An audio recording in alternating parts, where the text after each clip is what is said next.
माँ को ये चिंता थी कि कहीं उसकी बेटी को कोई बदमाश परेशान ना करे, इसलिए उसने उसके लिए एक जादुई बेल्ट बनाई थी। जब तक लड़की खुद ना चाहे कोई और उस बेल्ट को खोल ही नहीं सकता था। कुछ दिन बाद लड़की स्कूल में एडमिशन लेने गई। माँ की चिंता सच निकली। जैसे ही वो स्कूल पहुंची, उस पर स्टूडेंट काउंसिल प्रेसिडेंट की नजर पड़ गई। जब लड़की फॉर्म भर रही थी, प्रेसिडेंट ने चुपचाप किसी को कॉल कर दिया। फिर लड़की हॉस्टल चेक इन के लिए निकल गई। रास्ते में अचानक दो गुंडे उसे रोक लेते हैं। वो उसे तंग करने लगते हैं और प्लान करते हैं कि उसे पास के एक झाड़ी वाले एरिया में ले जाएं, जहां कोई ना हो। तभी अचानक प्रेसिडेंट वहां आकर हीरो बन के लड़की को बचाता है। उसके खतरनाक लुक्स देखकर वो दोनों गुंडे भाग जाते हैं। इस घटना के बाद जो लड़की अब तक कुछ भी नहीं समझती थी, उसे उसी वक्त प्रेसिडेंट से प्यार हो जाता है। इसके बाद प्रेसिडेंट ने लड़की को प्रॉपर अटेंशन देना शुरू किया। वो बहुत स्वीट, केयरिंग, रोमांटिक था, जिससे लड़की को एक ऐसा प्यार मिला जो उसने पहले कभी महसूस नहीं किया था। कुछ ही दिनों में दोनों ने रिलेशनशिप कंफर्म कर लिया। जब प्रेसिडेंट को लगा टाइम सही है, तो उसने लड़की को अपने घर ले जाने का प्लान बनाया ताकि वो अपने पेरेंट्स से मिलवा सके। लड़की के वेलकम के लिए उसके मम्मी पापा खुद जंगल में शिकार पर गए। अगली सुबह बॉयफ्रेंड के साथ लड़की एक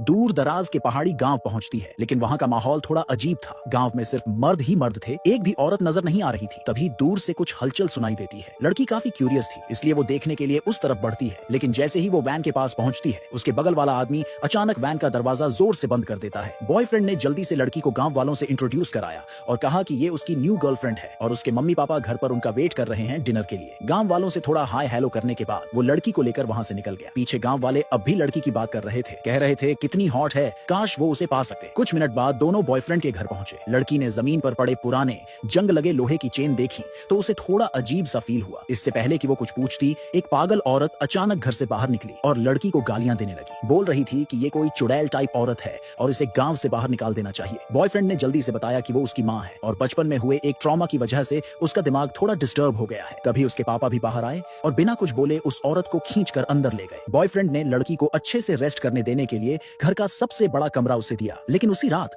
जब लड़की सोने ही वाली थी, तो बॉयफ्रेंड अपने पापा को लेकर उसके कमरे के बाहर आ गया और कहा कि गांव की एक रस्म है जहां नई बहू को किसी बड़े बुजुर्ग से नहलवाया जाता है। अब क्योंकि उसकी माँ ठीक नहीं है, तो ये काम उसके पापा करेंगे। लड़की ये सुनकर हैरान रह गई कि उसका ससुर उसे नहलाएगा। लेकिन तभी उसे वो छोटा सा पेपर याद आया जो उस पागल औरत ने उसे चुपके से पकड़ा दिया था, जिसमें लिखा था कि ये सब लोग ह्यूमन ट्रैफिकर हैं। ये जानकर लड़की के अंदर कुछ और ही चाल चलने की एक्साइटमेंट आ गई, तो उसने एक्टिंग की जैसे वो मान गई हो। जैसे ही बॉयफ्रेंड कमरे से गया, ससुर ने जल्दी से कहा, चलो अब कपड़े उतारो। लड़की को अपनी मम्मी की दी हुई जादुई बेल्ट याद आई, जो कोई और खोल ही नहीं सकता था। जब तक लड़की खुद न चाहे, तो उसने बड़ी मासूमियत से कहा, आप ही खोल दो ये बेल्ट। पर उसे क्या पता था कि अगले ही सेकंड वो खुद लड़की का शिकार बनने वाला है।